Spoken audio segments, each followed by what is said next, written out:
This is the Picard podcast on TV Podcast Industries, and we're talking about Star Trek Picard, Season 3, Episode 3, 17 Seconds. You said trust no one. Why? We were on a supply run to Sarnia Prime, and Jack was jumped by Fenris Rangers. Then Klingons boarded us a day later. They were trying to take him. Then went to Starfleet, and still they came for him. Everywhere we go, someone turns on us. You are the only one I can trust. Why do they want Jack? I don't think it has anything to do with him.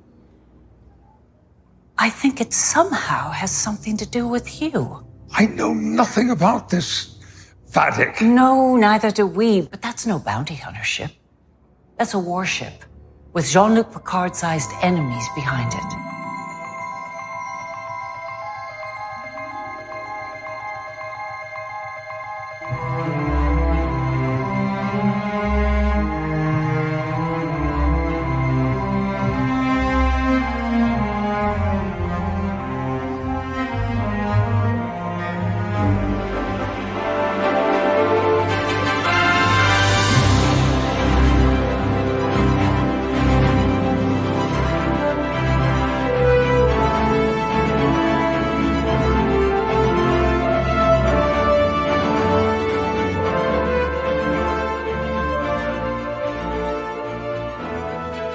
Welcome back, fellow Trekkies. Yes, this is the Picard podcast on TV Podcast Industries, and we're looking at Season 3, Episode 3 of Star Trek Picard.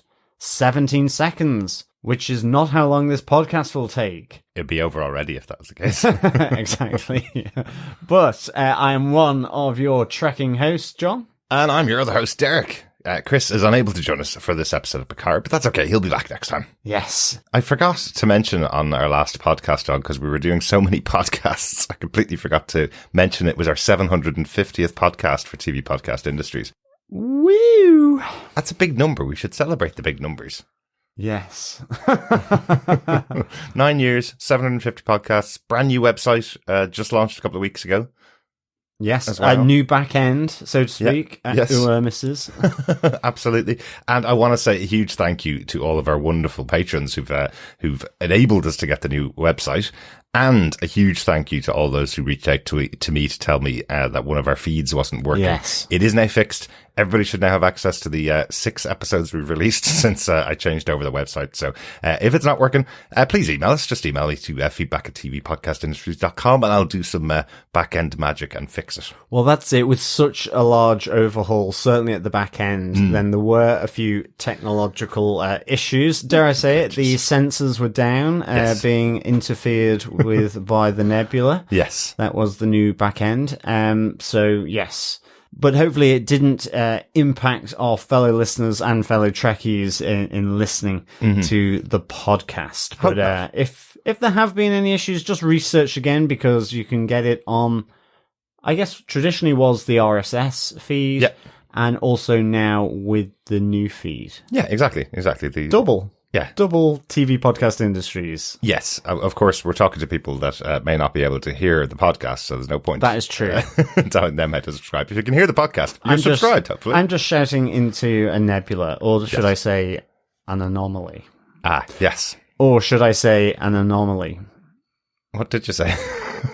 It just sounded weird when I said it the first time. Okay, good stuff. An anomaly is anomaly. one of those words that I need to enunciate with. Yes, I get you. But before we get into our spoiler-filled discussion of episode 3, 17 seconds, just a quick reminder on our Picard 10 Forward pub quiz. Question 3 will be up later in the episode. Don't forget to email your 10 answers into us at feedback@tvpodcastindustries.com for a chance to get your hands on some Picard goodies, which may or may not involve wine. Well, yeah, it has in the past. Yes, final time to do that as well. Final season, final Picard podcast pub quiz. Yes. Boldly go to the 10 forward pub quiz questions over on tvpodcastindustries.com. Well, Exactly. if you've missed any, you can find them out there on our pub quiz section. Exactly. But Derek, who gave us what, where, when, how, why, and for what reason? Well, this episode was directed by Jonathan Frakes, number one himself, Sweet. Captain Riker. And directed pretty much at least one episode of every Star Trek show, I think, since Cool. Next Generation. Yeah, love him. Yeah, he's always good, isn't he? Superb. Yeah. The episode was written by Jane Maggs and Cindy Apple. Jane wrote 3 episodes of season 2, and she's written episode 7 for this season. And Cindy also wrote 3 other episodes of season 2, and she's written episode 5 of this season. So as we said, this final season bring all the family together and also the writing team. Yeah, great stuff. John, do you want to tell us what they gave us with your synopsis for Star Trek Picard season 3, episode 3, 17 seconds? Sure. Despite huge interference with the sensors of both ships, the Shrike manages to pursue the Titan through the nebula, attacking the Titan and inflicting significant damage to the warp drive and injuring Captain Shaw, who transfers command to Will Riker. After learning that Beverly Crusher had withheld her son's existence from Jean-Luc Picard to keep Jack safe from danger by association, Picard is disappointed and angry about being excluded from the biggest choice of his life. His mood seeps into his actions and behaviour towards his colleagues, as Riker refuses to take his advice to lure the Shrike into a trap. Instead, Riker commands the Titan out of the nebula, but as the Titan attempts to escape, the Shrike uses its portal weapon to keep the Titan in range of its weaponry. Meanwhile, Jack Crusher surmises that Vadic has other means to track the Titan than her sensor array, and enlists 7 of 9 to investigate. They find that a gas pipe has been sabotaged and is venting toxic gases into space for the Shrike to track. As 7 of 9 goes to repair the damage, Jack is attacked by an ensign who leaves him exposed to the toxic gas. 7 manages to get Jack to the sickbay just in time, and as he recovers, it is revealed that the Starfleet ensign is a member of the Changelings that can take on other species' forms. Still at large, the ensign damages the warp capabilities of the Titan. Stranded, Riker now adopts Picard's tactics, but it's too late, as Vadic orders her crew to generate portals to rapidly move the Titan and its torpedoes around, confounding its crew. As the Titan's own torpedoes hit the ship and disable it, the Shrike leaves the nebula. As the Titan sinks deeper and deeper into the nebula, pulled in by a gravity well. Meanwhile, Raffi finds herself aboard La Sirena, with Worf briefing her on their new target, a human called Titus Ricker, whom they capture. During the interrogation, they discover him to be another changeling from a faction conspiring for revenge against the Federation for their species' surrender during the Dominion War. They also discover that the portal technology stolen from the Daystrom Institute covered up a more meaningful and dangerous theft from the Institute. Ooh, changelings everywhere. Oh, great. Loved it. Absolutely. Yeah. Yeah. What a What cool a idea. great thing to have. A shapeshifter. Odo, Oh, you know? yeah. It's a shame that he's not around to be able to come back for that little cameo. Yeah. Or at least I think here, they got, at least I hope here there was the reference to Odo by Worf, in terms of that trusted ally. Yes, a great reference to Odo, a person that Worf would trust above all others, played, of course, by René Bourgeois, who passed away in 2019, sadly. Yes, really enjoyed Odo in Deep Space Nine. Yeah, great. Of course, character. Worf being there, as well as Chief O'Brien was on Deep Space Nine as well. He was. And Julian Bashir. yeah, and great stuff. Great cast. Yeah. And I love that they're incorporating the elements of DS9 really into the show, because the Changelings were one of the major antagonists throughout that show. I really do hope we get a few Deep Space Nine cameos, actually. And deep cuts, like there are in this episode. Yes. Yes. But let us get into our discussion of Star Trek Season 3, Episode 3, 17 Seconds. I keep thinking of the Nana Cherry song, actually. 7 seconds. With this, yeah. But it's 7. It is, yes, yeah. exactly. Yeah. So how odd is that? Yeah. But anyway, enough of my ramblings to our fellow Trekkies. Let's get on with our other type of ramblings that are focused on the show. Let's start with our small moment about this episode. Make it so, number one. So yeah, what's your small moment? What's your little quote that you enjoyed from the episode? I'd kind of got 2, really. Of course you do. Chris isn't here. You can take his one. Exactly. I absolutely loved it as Riker is given command by Captain Shaw of the Titan after his injury, which ultimately turned out to be much more severe than what I thought. I thought it was just kind of a really bad fracture. Yeah. But internal bleeding, which not even technology of that time can pick up. How interesting. Yeah. Never believe a sensor. But that's why you need a wonderful doctor like Dr. Beverly Crusher, you see. Never forget first principles. Exactly. Yes. And, of course, Will Riker is given command of the Titan, back in charge of his old ship. I love that he sort of gestures to the seat next to him for Admiral Picard, and I like the fact that Picard just turns around and kind of slyly says, "Perhaps it's about time you called me number one." Love it. Love it. Yes. Great yes. stuff, Absolutely. indeed. I love that kind of chit-chat between these two. Yeah. I really do. Yeah, they're great. They're great together. Absolutely. And you said you had another one? I do. So, Chris, what's his other one?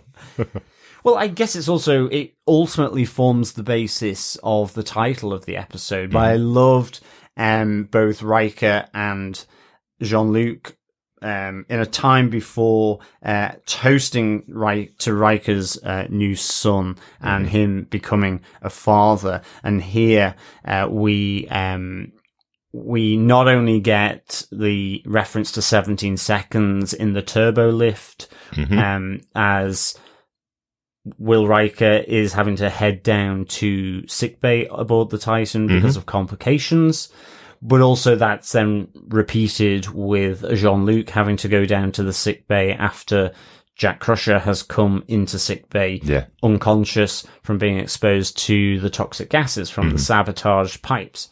So I like that. I think the other side of it, though, and mainly the quote, is I loved having Deanna Troi on here, effectively giving out to Riker, saying, "Are you smoking cigars and drinking whiskey? Bring some of that whiskey back. I'm going to need it." You know, he's been vomiting all over engineering. She's kind of struggling with the newborn baby. Yeah. So I really like this moment with both Riker and Picard in the bar, just, catching up and celebrating.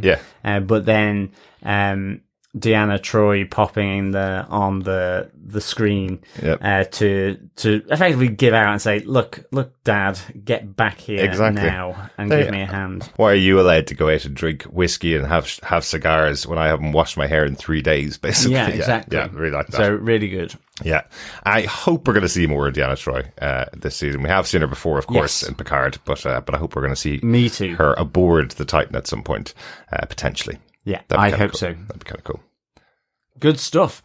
Derek, what is your small moment? There are loads of little moments in the episode. I'm going to take one other one from Shaw. I just love Shaw's reaction to when he gets the readings in from the nebula. It's where Lieutenant Tavine is calling out that there's an energy surge from the nebula. Electrical and biological readings are coming from it. And Shaw goes, "Well, that's fun. Does anyone else want to throw more weird shit at me?" I think he's feeling very put upon about how crazy this adventure among the most boring ships in Starfleet, as he called it before. Everything just runs to schedule under his watch. But these two guys, Riker and Picard, have come aboard and destroyed his entire life, effectively. I love that reaction. So, once again, great line from Shaw. One other one that I really, really like is Riker's interaction with Jack when Jack's pacing outside and the conversations going on, which I'll talk about, between Beverly and Picard. Absolutely love when Jack turns around to Riker and calls him Riker, and he goes, "You can call me Captain." Even though they've had this kind of heart-to-heart about him, being witness to this experiment being cooked up for 20 I years, as loved Riker it. says. Yeah, really good. Love that. They're having that conversation man to man, and then suddenly it's, you can call me Captain. Yeah, definitely. Really good. Good Really good stuff. Let us get on to our medium moment of the episode. Implement the Omega Directive immediately. All right, John, what's your medium-sized moment from the episode? Your scene that you enjoyed?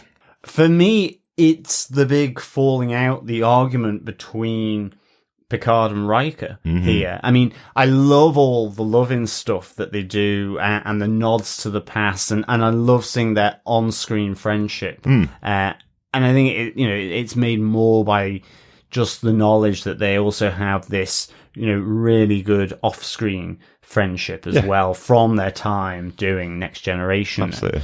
Like it's really great.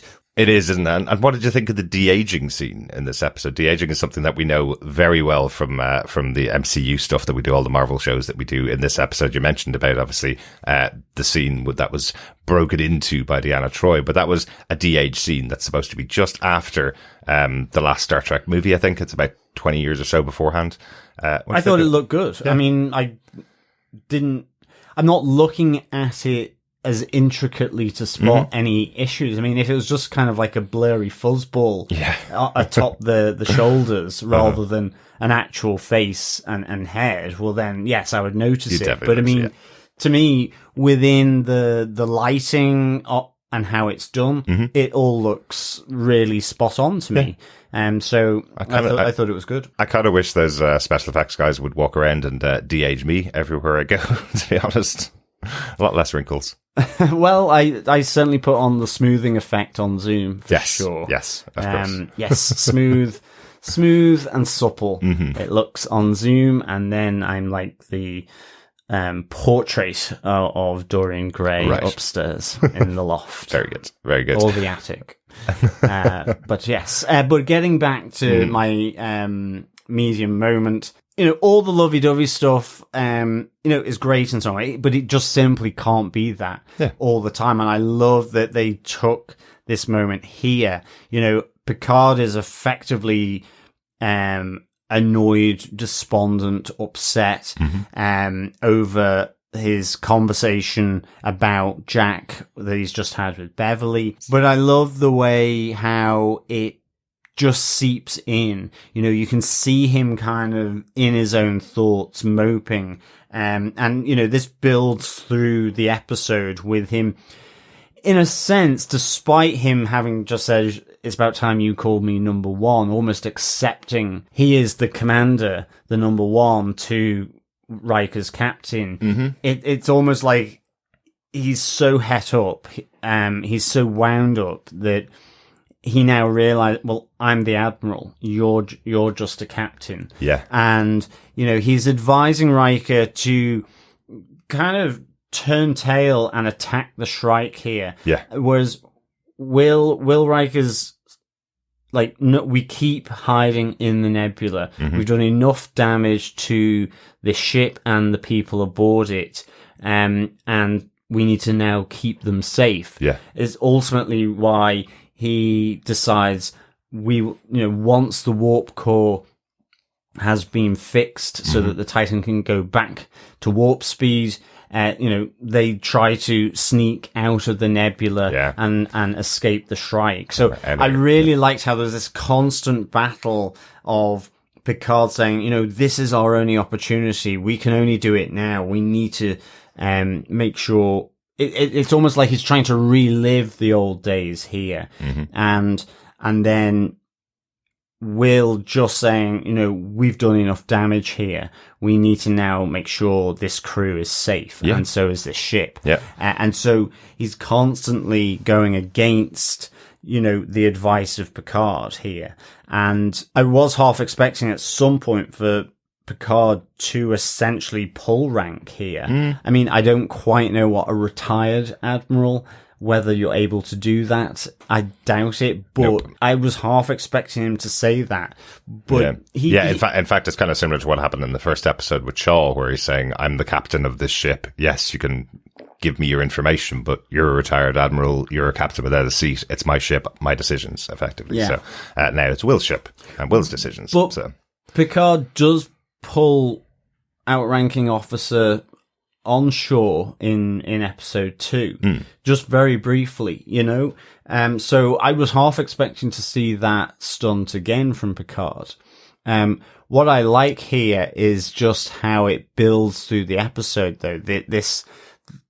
This disagreement in strategy and the argument, but ultimately to the point where they are about to leave. Warp capability is there. But just at that moment, circumstance with the explosion from the saboteur ensign, which disables the warp again, means, in a sense, Riker has no choice. Yeah. But so takes on board Picard's advice. But it's then just that doesn't go according to plan. Absolutely. At all. Yeah. I'll come to that in my big moment.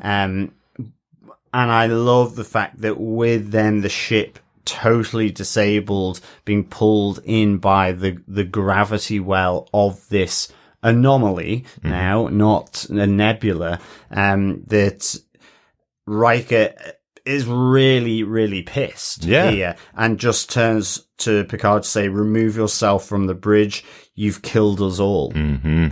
And Picard turns and goes effectively. So it's just great seeing these two actors play off one another in terms of the good stuff, but also then when, they're given the scenes to effectively be at loggerheads with one another, disagree, argue, and you see it so good. They're you can just see how they pull from one another in this, and I just enjoyed it immensely. Absolutely, I really like it, and Patrick Stewart really sells this idea of effectively Captain Picard and his number one. He's always given the orders and listened to Riker and the recommendations Riker gives. And now here he is as the number one for Captain Riker, giving him advice from all his vast experience. And Riker's saying, no, I have a different plan. And Picard's unable to give up on it. And Picard still is pushing his agenda, pushing his plan, and the plan fails. So maybe they could have gotten further away if they'd followed Riker one more time to run away. He's constantly chastising him, saying, your plan hasn't worked 3 times now. It's time to try out my plan, even though he's not in charge here. So I think he sells the frustration there really, really well. Yeah, definitely. So that's my medium moment from the episode. Derek, what about yourself? I have to talk about Beverly Crusher and Jean-Luc Picard, because we had lots of speculation last week. We had lots of speculation in feedback. We had lots of speculation on the podcast as to how it is that Beverly has become pregnant with Jean-Luc's child and why he doesn't know about it. So they lay it all out here in this conversation they have between the two of them. So effectively, it happened on shore leave a couple of months before Beverly left the Enterprise for the last time. Yeah, and then didn't stay in contact with any of the crew after that. And I really like the reason she gives for not contacting Picard is because the minute she found out she was pregnant, he was already being dragged off on another mission of galactic importance. And then she tried again, and there was another mission of galactic importance that he was under threat. And then there was another mission where he was kidnapped and under threat. And she realizes at that time, after all 3 of these happening in a row, that if he does have a son, his son would have a target on his back. He would have a Jean-Luc Picard-sized target on his back. So an interesting idea. But again, you get another great performance here from Patrick Stewart when he's explaining, this was the biggest decision in my life and you took it out of my hands. You never even told me that I had a child. Whether I have a decision or not in that is not up to you. It's up to me to at least know what was happening and know what had happened to my life. I think that's a great kind of capper on this. Well, that's it. It's that you made the choice for me. And I like the whole side of it. You condemned me before the facts. Yes. In this, because of previous conversations that we had where he had opened up about the problems with his father and whether he would be a good father. And I love the kind of nostalgic look back to go, what might have been if you had told me. Exactly. I've come to realize in the intervening period that I would never have been my father. Yeah. After season 2 of Picard, in case you didn't watch that. You know, so it is one of those things where it's just really good. But he could have come to that realization 20 years earlier is the point. He didn't have to go through the journey he went through. So I think that it's like with Jonathan Frakes and Patrick Stewart and how they play off one another. I think Gates McFadden and Patrick Stewart here are just really good at selling this really kind of, in a sense, heartbreaking conversation. As Picard says, I didn't know I'd never see you again. Things just could have been different, and would have been if I had been told. Exactly. Even if the decision. I mean, there is a bit of, the final kind of sting, I think, here for Picard is when she says, well, I did tell him about you. I said to him where you would be, how you could find him, and he never did. Yes, exactly. So it's like, ooh, ouch. Yes. Yeah. I do like that it's kind of, bookended, I suppose, with Jack standing outside, pacing back and forth, waiting for this conversation to happen and what the outcome's going to be. And as we already mentioned, Riker watching on, totally amused by the situation that's going on with his old friends that he spent such a long time on the Enterprise with. I thought that was a really good moment to have there in the background. Yeah. And of course, with the director, Jonathan Frakes there going, this would be really good to set up. Let me just get back into uniform, come out from behind the camera. I'll stand here and watch this kid pace. Absolutely. I mean, as Jean-Luc comes out, you have Will Riker trying to get him to kind of just breathe, take that moment. And you have Jean-Luc saying, it's irreparable. I owe the ship's captain an apology. Because he's just, well, that's it. It's done here. And so, it is a big moment for Jean-Luc here. And I love how, as I was saying, from my point, it just bleeds into then just his actions and his behavior effectively with his friend and colleague, Will Riker. It really plays out sort of in a bad way for him. Absolutely. Two final things I just want to mention about this point before we move on to our big moments from the episode. Jack definitely knows who Picard is, knows all about him. He calls out that, I heard he's positronic, meaning it's not really, it's not really my father. And he's corrected by Riker going, he's still the same man inside, which I thought that was quite interesting. And secondly, Jack's accent being explained away quite oddly. It makes sense. Does it? He went to college went to college in London, went to school in London and never shook the accent. Yeah. It's possible, I guess. I think, look, I've been in Ireland since 2002, lived here, settled here. Yeah. I for some reason I just don't pick up the accent. I don't know what that is. It's me talking Irish in your ears all the time. You're like, oh, don't want that accent. No, I just don't. I have no idea why. I find it really weird. It is a weird accent. When I possibly get drunk, I will. I mean, I have phrases. I have Irish phrases and mannerisms in that sense. Sure, grand. But no, exactly. But I just don't have the accent, and I'm always like, it's so weird to me that I don't. But some people do. I mean, some people can pick up an accent every 5 minutes if they're with someone for like 10 seconds. Yeah. Whereas, it's just not the same. You can still hear the Northern English in the background of your voice. Kind of a little Liverpool here, a little Manchester there. You can hear it all in there. Yeah. So it's not inconceivable that would happen. I guess is what I'm trying to say. Exactly. And I suppose if he's only 20 and he went to school in London, then it may only be a few years since he had that accent. So I get it. Exactly. The other side of it as well on this conversation between Beverly and Picard is we do, we have a bit more explanation, which becomes more apparent as the changelings come into this, where Picard's saying, well, you said trust no one. And you hear Beverly say, well, it was the Fenris Rangers, then the Klingons, and then Starfleet that came after us. We don't know why that is.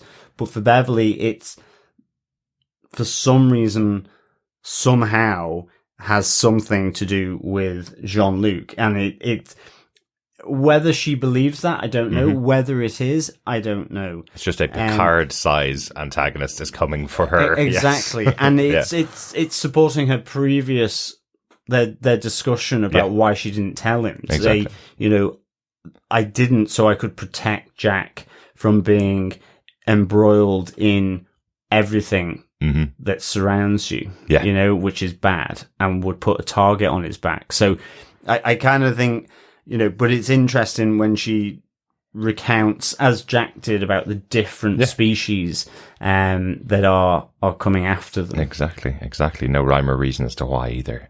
So I think we have a rhyme and a reason. Let's get on to our major moments, John, I think. Yes.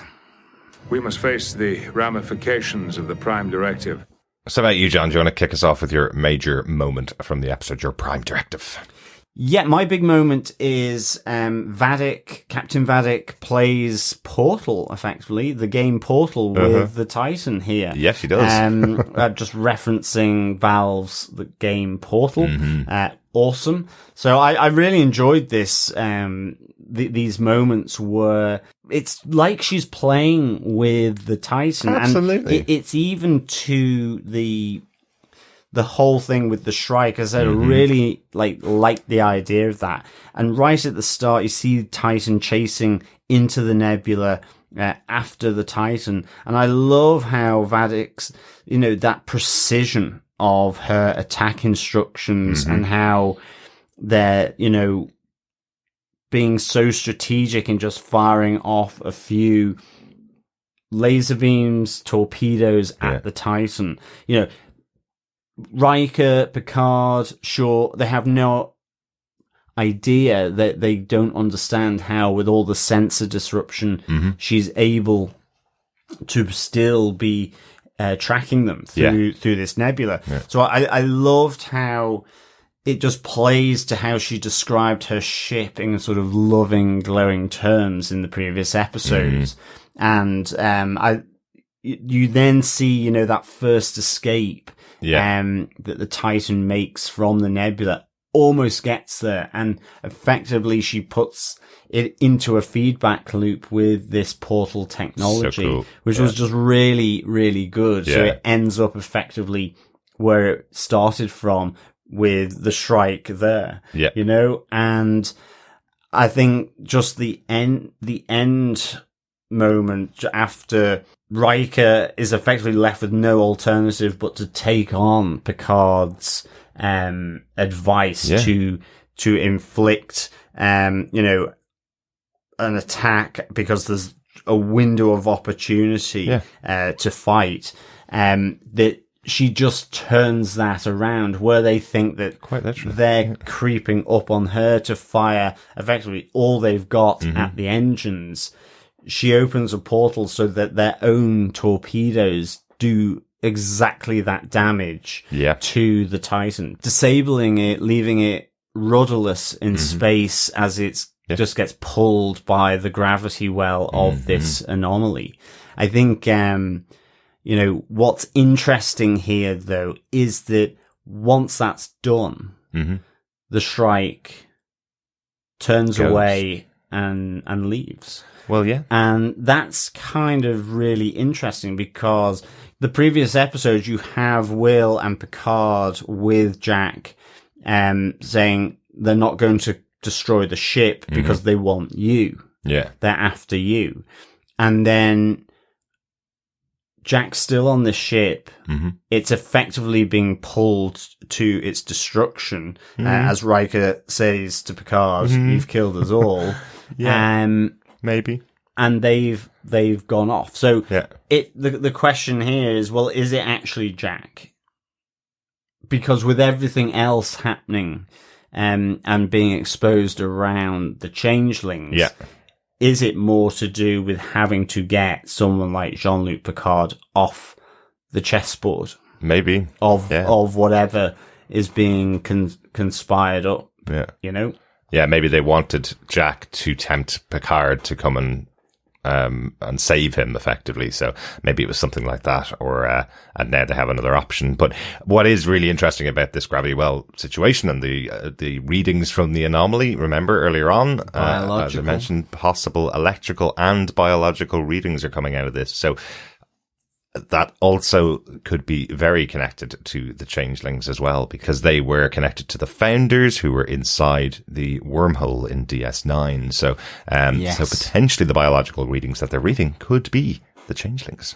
I wonder. Oh yeah, that's really, that's interesting. I hadn't thought about the founders and their connection with the changeling from Deep Space Nine.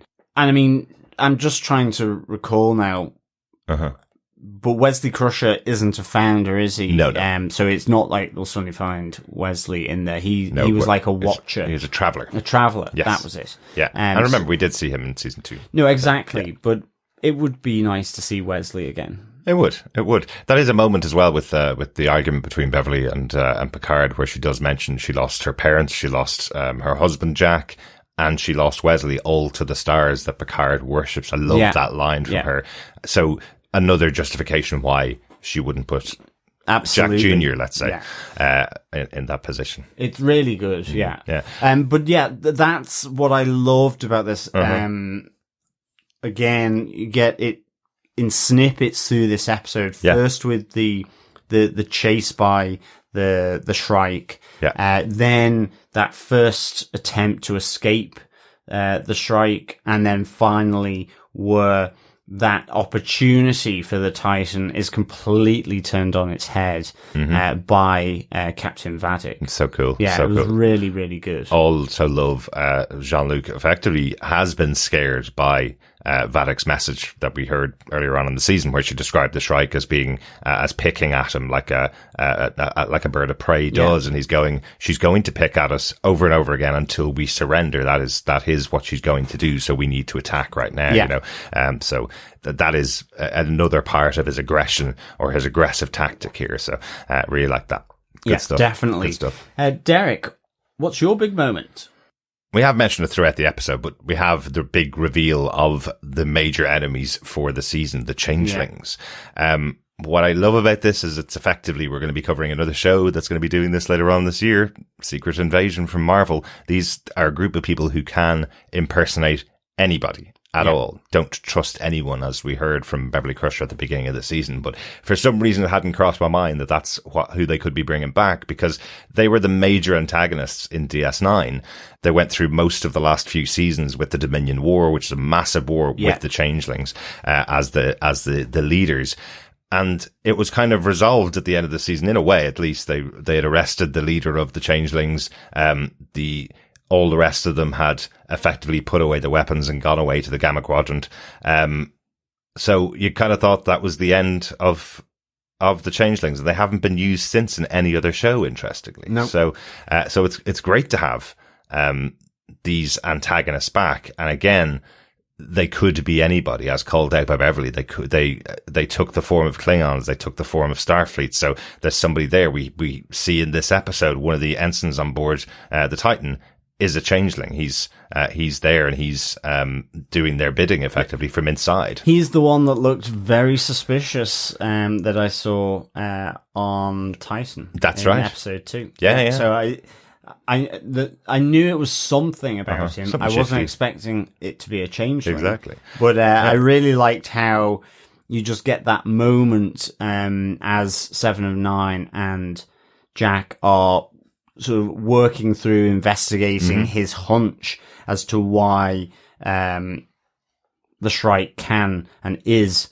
tracking them. I love that, it's the blood in the water. Yeah. And I love here having the ensign just for that brief moment where his face goes all sort of blobby. Yes. It is the attack of the blob, or the revenge of the blob. Kind of. I guess. Yeah, kind of. Here. I'd say body snatchers would be kind of more appropriate here, because they're taking on the face of their enemy, hiding as sleeper agents until they need to do something effectively that furthers the purpose of these changelings, which I think is cool. No, that's true. Yeah. On the other side of it, then the kind of more deeper explanation that we get in the episode is between Worf and Raffi, who are now working together. She now knows he's her handler, and it kind of lays out who the changelings are and what their purpose was in the past. The fact that there was a war that happened, decades beforehand, and they haven't been seen since, Absolutely. I must say, I really loved the other changeling being interrogated. Yeah, absolutely. I don't know the actor. I didn't catch it in my notes, but the guy playing Titus Ricker, just the venomous hate. Yeah. And belief. It was really, really well played, as Worf is playing good cop to Raffi's bad cop in this interrogation. I really liked how Raffi is seeing his discomfort from being away from the Great Link. Would she think? Yeah, she thinks being withdrawal symptoms from taking drugs. Yeah, like she's had. That's what she's recognizing, but it goes beyond that in a sense, and that's when Worf recognizes it's the changelings. Yeah. So I really, really enjoyed that. Yeah. But even liquefied, then he was trying to make his escape. Well, exactly.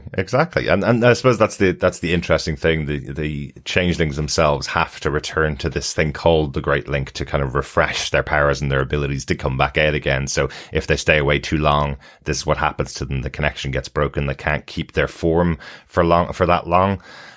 So it seems like he's been away for a long time without the ability to change out of this. So it's a really interesting way to tie in Raffi's story, because we learn that Titus was the one that paid off the Ferengi Sneed last week. He's the one that paid him off to tell this story to Raffi to close down the investigation that was going on. So already in episode 3, everything is now connected to the changelings. Vadic is following the ship because she's connected to the changeling on board who's venting the gas. So is Vadic a changeling? I think so, because Beverly, while she doesn't know it, I think her just outlining that all these different species have come after them, and including Starfleet. Yeah. Then it's, she's got the right conclusion from, in terms of trust no one, but not through the right way, Yeah. Or she's a changeling. Exactly. The other question they have out there, as all of these characters and cast members reunite here, we've heard stories of most of the other cast members. Like, for example, Geordi LaForge's daughter is here aboard the Titan. So if Geordi comes back, there's a connection there with him. Worf's kind of come out of nowhere with Raffi. And Beverly Crusher hasn't been in contact with anybody at all for the last 20 years. Potentially, are Beverly and Jack, are they changelings? That is Are they trying to get in there with Riker and with Picard? So, are the changelings using the two of them to get closer to Picard? Yep, and she's the one that sent out the distress to the old, almost redundant communicator. Yeah. Possibly because she doesn't know how to contact him through his new phone, I guess. Exactly, yeah. So it has been 20 years since that. But so all of it's justifiable. What I love about these types of stories, and again, I'm sure we're going to see this when we get to Secret Invasion in the MCU later on this year. What I love about these stories is it is trust no one. If you haven't seen someone for a couple of hours, like the excellent The Thing movie back in the 80s, if you haven't seen someone for a couple of hours, it's entirely possible they've been replaced. So this throws it open for everybody. Why is Picard himself, why is he so much more aggressive than we've seen him in the past? Has Picard been replaced by a changeling since we saw him in a scene? Is Riker, has he been replaced? Is that the reason why Deanna's not with him, for example? There's loads of possibilities that the changelings could have replaced somebody really significant in the show already. So that's what makes this a really exciting reveal. So I was jumping up and down in my chair going, oh my God, they've brought back the awesome changelings and a brand new role for this show. That's really cool. Definitely. Not like in a Tom Cruise way. I kind of mean just slightly bouncing excitedly, not like jumping up and down on the chair. It was awesome, actually. Yeah. The other thing as well in that interrogation is we do learn that something else was stolen from Daystrom Institute. Yes, that we it do. was that misdirection by the changelings. Yes. To take the portal technology and have the focus on that. So again, that's really intriguing. Absolutely. And the fact that they're using it on the Titan with Picard on board, is that also part of the distraction, them using this weapon? So the other thing they've stolen from Daystrom Institute and keeping Picard distracted, what is it that they've stolen from Daystrom Institute that is that much more important? Yeah, exactly. We'll see. We've been to Daystrom before. We know what they're well known for. So let us see what that could connect to. But great stuff. Loved it. Yeah. Very cool. So Derek, any other points or notes? I've just got one, and it's funny that you mentioned about Titus Ricca and the actor that played him. Yeah. That actor is as Thomas Dekker, and the reason why it's interesting is because he has been in Star Trek before. He was in Star Trek Generations. Excellent. Playing Picard's son, Thomas. Interesting. Yeah, so you know the scene in the Nexus when he sees what his family life would have been like. That's the actor that played his son in there, and he's come back as a changeling in the show here. How cool is that? Yeah, that's great. Yeah. I like that. How about yourself, John? Anything else to add about the episode? No, nothing from my side. Which I think just leads us into our overall thoughts about this episode of Star Trek Picard. 17 seconds. Derek, what did you think? Oh, I loved this, and probably mostly because of the reveal, because there's lots of good stuff going on with the characters here, but this reveal changelings everything. I love it. Sorry. That was my attempt at a joke there. Oh, yeah. Thanks, John. We've obviously spent too much time together. No, I just love this reveal because, as I say, it does mean a big question now hangs over everything that's happening and everything that we've seen so far. Oh, yeah. We followed two different storylines. They've been combined together. We've now see the changelings are connected to the big battle that's going on externally, and now could be side by side with any of our characters across wherever they take us in the storyline. Yeah, so always good love stuff. it. Yeah. Love it. How about yourself, John? What did you think of the episode? Yeah, absolutely loved this. I'd give this 4.5 freaking freaks out of 5. Nice. I just absolutely enjoyed it from start to finish. I really enjoyed the whole squirreliness of the Titan and the Shrike in the nebula. I just loved Picard's scenes in this with Beverly, with Riker. They were just they felt epic, meaningful, emotional, deep. A schism almost occurring in the relationships of these really important people in his life. I loved just then, as you say, the changelings coming back. I mean, it just took me right back to Deep Space Nine. Gotta watch that again now after seeing these, because they're a great foe to have on board. As you say, just who isn't a changeling? I just love to watch it again. Yeah. What are they doing as well? It is revenge, but how is it going to happen? So, and this is a separatist group as well. This isn't the actual no, exactly. It's a faction. faction. So it's a faction. So that's also interesting. So it's all just really, really good. So for me, 4.5 freaking freaks out of 5. Love it. Shall we go to 10 forward and have a quick drink, John? I think we need one. Yes, fellow quizzers, fellow Trekkies, welcome to the 10 Forward pub quiz. It's episode 3, so of course it is question 3. Funny how that works. Yes. What beverage does Worf, son of Mogh, House of Martok, son of Sergey, House of Rozhenko, Bane of the Duras family, Slayer of Gowron, offer to Raffina? Nice, John. Very good. Don't ask me to repeat it like we normally do. I'll ask you to repeat the shortened version of that, because there's a very short version of that question. Yes. The shortened or the abridged version of the question, fellow Trekkies and quizzers. What beverage does Worf offer to Raffina? aka Raffi. That was the even shorter version of it. Yes. Good stuff. We did get a quick comment on Twitter from Matt Murdoch, who provided that great musical feedback last week, Yes. who just said Worf is giving the Mother of Dragons a run for her money with the number of names now after his name. Good stuff. So that is the third question in our 10 Forward pub quiz. There will be, of course, 10 questions because there's 10 episodes of the season. So at the end of the season, pop in your answer to all of those questions to feedback@tvpodcastindustries.com, and we'll have some Star Trek Picard goodies up for grabs Yes, for the final time. Absolutely. Good luck, fellow quizzers, fellow Trekkies.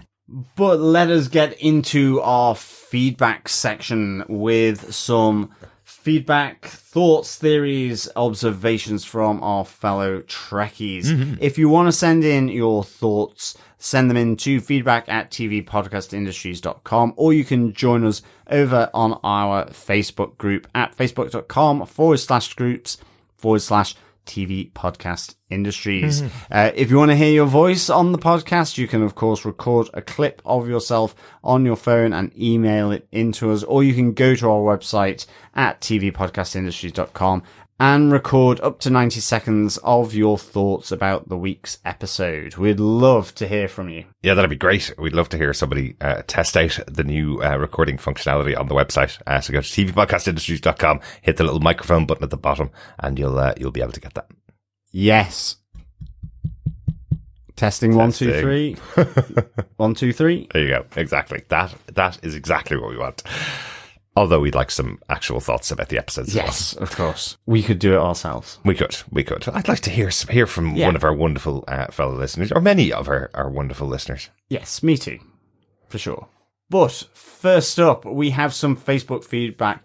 Up first is Joe Herbst, who has some corrections for Derek from last week's podcast. Yeah. You've been corrected again. I know. Oh my goodness. That's why I try not to go too deep into the lore, because I do know that my memories of Star Trek is probably way too sketchy at this stage.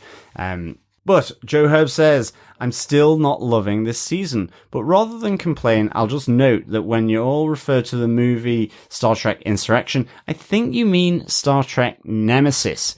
Yes, Joe, that is correct. Correct. Yeah. Yes, I would say that's probably not even Star Trek lore. It's just I can't now remember movie titles. There was a lot of the movies. There were. And by the end there, it was difficult to pick out exactly what the names were. So you're totally right, though. Of course, it is Nemesis, yeah. Yes. Joe goes on to say, I also think Derek said that Beverly was gone for 2 seasons of The Next Generation, but she was only gone for 1. In the second season, Dr. Catherine Pulaski takes her place. She was played by Deanna Muldaur, who was in the original series episode, as well as the show LA Law, which traded several cast members with The Next Generation, including John Delancey, who plays Q. Very good. Excellent stuff. Yeah. Good bit of trivia there, Joe. I don't know why I said 2 seasons. I knew she wasn't gone for 2 full seasons. I think because the show ran 22 to 25 episodes in a season. I think maybe in my brain I knew she was gone for a really long time, especially because shows are only 10 episodes now. In my head, I was like, she was gone, must have been gone for 2 years. Well, that's it. You think about how many shows there were in a season. It was great. It was, yeah. Get to know people very well when you have 25 episodes to spend with Definitely. them. Yeah. Good stuff. Thanks, Joe. Absolutely. Thanks, Joe. Heather Wallace also shares some thoughts on last week's episode. She says, help me out. Is it respectful or disrespectful to your late husband's memory to give his first name and surname to the kid you've secretly had with your best friend? I can't decide. I also don't think it's ethical to put 500 lives at risk for your son, Jean-Luc. I feel like you and Beverly need to do an ethics refresher at the Academy. I love Todd Stashwick in the show as Captain Shaw. He seems like the only rational person being swept along with the tide of events. I enjoyed him reading out Jack Crusher's aliases, one of which was James Cole, the hero of 12 Monkeys. I'm sure it's just a nice nod to Todd Stashwick and Terry Matalas' other work together, since they've already done time travel on the show. Very good. Yes, of course. I don't think that Jack Crusher is actually the time traveler James Cole from 12 Monkeys, but definitely that's a nod. I would say so. Yeah. And really good as well. And yes, I think you're right. I think there is an ethical refresher course required, but I think Picard does get an ethical slapdown off Riker in this episode. He certainly does. You've just killed us all. Get yourself off the bridge. Mm-hmm. Too much going on in his head, and I guess Beverly, maybe it's not Beverly. Well, exactly. Maybe. Yes. Maybe. Well, I hadn't actually thought of that until you said it. But Don't blame me if I'm wrong. I'm going to, I'm like Joe. But I'm going to maybe run with that for a while, see, but I don't think so. Yeah, great stuff. Thanks, Heather. Jamie Lawton says, when the Titan scans the Shrike, the Bajoran Starfleet officer mentions that the Shrike, among its huge arsenal of weaponry, has isolytic weapons, which was last seen in Star Trek Insurrection on the sonar ships. In that film, the effect of the nebula, the Briar Patch, had the effect of causing the inhabitants of the planet to regenerate. There was a scene where Picard was very flirty with Dr. Crusher. Could this be where Jack was conceived? Interesting. Also, you see the Shrike from the perspective from the Titan over its saucer, where you see its registration number followed by an A. Amanda Plummer's dad is Christopher Plummer, who played General Chang in Undiscovered Country. Excellent stuff there, Jamie. Yes, that is correct. Christopher Plummer is an alumni of the Star Trek universe. He certainly was, and one of the best. Yeah, Undiscovered Country. Absolutely love that movie. Love his "Let's slip the dogs of war" line, delivered so well and so impactful in that movie. Really so, good. I completely forgot that Amanda Plummer's his daughter, though. That's true. Yeah. I am really hoping as well. Given that we do see the Shrike sort of turn around and leave, I really hope Amanda Plummer is back still and in this season as Captain Vadic, because I just loved her kind of playfulness. Absolutely. I just thought she embodied the name of the ship as well as how she captains it. It was really cool. Yeah, very cool, very cool. Another connection there as well with Insurrection, and that is reasonably close to when Picard and Crusher got amorous as well.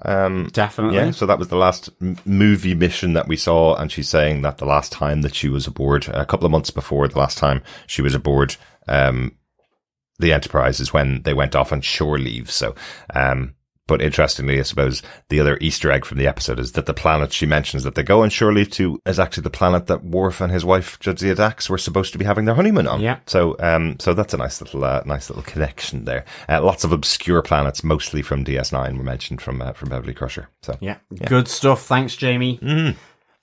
Thanks, Jamie. And on this episode, on episode 3 of Picard, Victor Von Doom says, another fantastic episode. I love the multiple moving parts, even the dramatic scenes and the oh by the way form of tying up loose ends and unanswered questions such as Jack's accent. What about Picard's accent? Did he study in England before Starfleet? The verbal sparring between Worf and Raffi was nice comic relief while investigating the case. I guess Odo could not sway the entire changeling race to peace.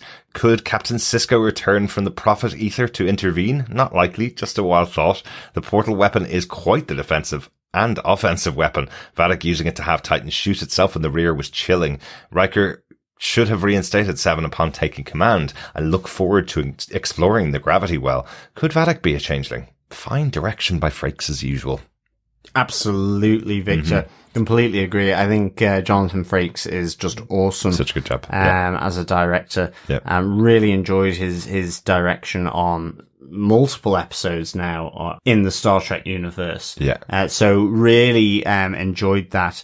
You're absolutely right here. I think this is just a fantastic episode with all the different elements to it. A bit of a cat and mouse hide and seek strategy going on, the dramatic scenes of evolving on the Titan, as well as then this overarching sort of nemesis being revealed here in the changelings. And again, I think Raffi and Worf were just really good together. They were in this. Yeah, it was really, really good. Thanks so much, Victor. Not everybody feels the same. Michael Carrier sent in his feedback. He says, I love the Star Trek franchise and will always be supportive, but to this point, I'm not impressed with what I'm seeing on season 3 of Picard. It's not bad TV. It's just not interesting TV. Watching Patrick Stewart right now is bringing up images of what it must have been like to watch Willie Mays or Babe Ruth at the end of their baseball careers, or even like watching Bret the Hitman Hart trying to perform inside a wrestling ring today. It's a shame you're not liking it, Michael. I'm really enjoying these scenes with Patrick Stewart. We mentioned them earlier on as some of our major points from the episode. I think he's really still got that. Yeah, me too. It's a different gravitas than, of course, he had back in the 80s. It's certainly different, but he's such an accomplished actor and has done so much over the years that any opportunity to see him on screen, sparring with his old Enterprise castmates, I think has been really, really enjoyable this season, particularly. Yeah, definitely. Yeah, but thanks so much, Michael, for your thoughts. Heather Wallace says on this episode 3, I'm guessing the Rebel changelings are all early 2000 goth punk fans. There was some serious Gerard Way and Billy Joe Armstrong eyeliner action. It was a really good moment when Worf asked, how long have you been away from the Great Link? And I loved the reference to Odo. I don't think that's Will on the bridge. I think a changeling is impersonating him. If so, I hope it's only been this episode and not the whole time. Interesting. Yeah. Yeah. I wonder if it is just from that moment where they met up in the bar and he says that Deanna and his daughter are happy to not be around him at the moment, because we did question why that was, that he hasn't talked about an argument since then or anything like that. So that's why you'd wonder, is he a changeling? But very interesting. Maybe actually you're onto something, Heather. Maybe Gerard Way and Billy Joe Armstrong are changelings and they had just been away from the Great Link for too long, and that's why they had the eyeliner in the Yeah, and I mean, actually, Heather, you've sort of welled everything up as to why, I both love these types of antagonists that can change form, and also then it drives me crazy because I'm like going, you have a point with Will Riker, but I really don't want him to be a changeling at this moment. I want, the argument to be happening for genuine reasons. I agree. To be honest, but you just never know. Exactly. You never know in these instances. Trust no one. Exactly. Yeah. But great stuff. Thanks, Heather, and thank you to all our fellow Trekkies who sent in their thoughts and feedback for this episode. Absolutely. Yeah. Make sure you keep sending it in. We're going to be recording from now on Fridays and Saturdays, depending on the availability of the episodes and our time, of course. So once you've watched the episodes, share your thoughts about each of the episodes of Star Trek Picard. Exactly. Thank you so much for joining us, fellow Trekkies. Remember to stay subscribed to the podcast over at TV Podcast Industries, where you can join us on any Federation or Changeling podcast catcher of your choice. You can also support us over on patreon.com/TV Podcast Industries for any monthly amount, or you can provide support on a one-off basis through buymeacoffee.com/TVPI. But of course, you can support us by sharing the podcast around, rating, leaving a review, because sharing the podcast with your friends is, of course, sharing the love. Sharing the love. Yes, it is. Any way you wish to support us is fantastic, including feedback that we're really enjoying as well. Absolutely. On this third season of Picard. Yeah, that's it, John. 751st episode in the bag. As I said, didn't make a big deal about the 750th. I should get some cool celebration music or some champagne popping corks kind of noises. Yeah, I think so. I think we should actually get some champagne though. Well, when it's 10 years and probably at that stage 850, given the rate given the rate that they're being put out, we have to do an actual in-person pub quiz somewhere at a fan event. Well, somewhere. we did it for our 500th episode. We did our awesome Zoom pub quiz. We can hopefully get together another one of those for our 1,000th No, we episode. need it in person. We need to get everyone over to Dublin where we can drink in a pub whilst trying to remember intricate fan details. That would be pretty cool. Yeah. They're paying their own flights though. You're not going to get any argument from me on that point. Love it. However much we'd love to pay for flights for everyone to come over, alas, that's not happening. no. But we will be back next week with Star Trek Picard Season 3, Episode 4, No Win Scenario. And, of course, we are covering at the moment The Last of Us over on TV Podcast Industries. Two more episodes to go. As well as another intergalactic show in Star Wars, The Bad Batch. Yeah, it's been great fun. As it closes out the season, it's been really good to watch. Yeah, definitely. Vying for Star Wars position with The Mandalorian, which just came out this week as well. So I feel like they're really airing on their bigger episodes, as they're coming out at exactly the same time as The Mandalorian each week now. But good stuff. Thanks so much for joining us. We'll talk to you again next time. Yeah, thank you so much, fellow Trekkies, for joining us. It is, as always, a pleasure chatting all things Picard with you. But of course, in the meantime, and until next week, keep watching, keep listening, and keep trekking. Bye. Bye.